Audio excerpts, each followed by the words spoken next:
The Yoon administration's first supplementary budget focused on helping those hit hardest by the pandemic. It will also be used to help cushion the impact of surging consumer prices and to strengthen preventive measures against epidemics. Eum Ji-young explains further.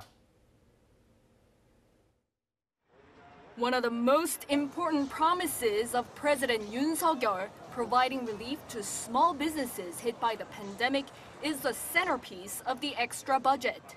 Finance Minister Choo on Thursday announced the details of the second supplementary budget of the year, worth a record $46 billion. $28 billion of the budget as a whole will be spent directly by the central government, while the other $18 billion will be handed over to regional governments.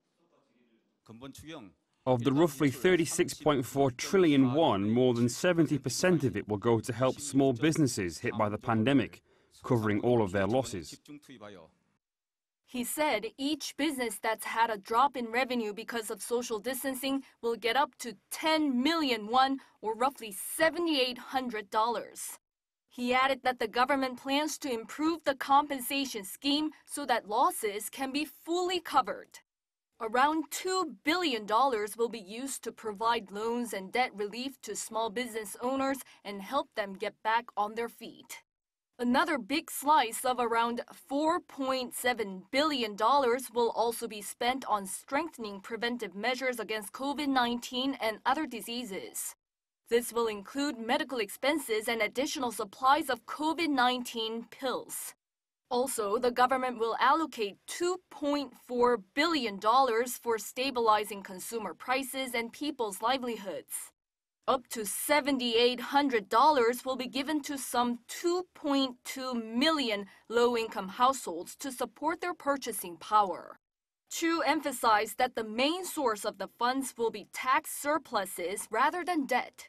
He said around $16.5 billion had been drawn from the expected tax surplus this year, and $11.4 billion is from other surplus resources and adjustments to government spending.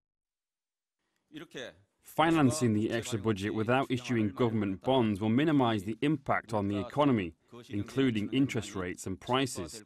The debt-to-GDP ratio is expected to improve to 49.6% from 50.1%.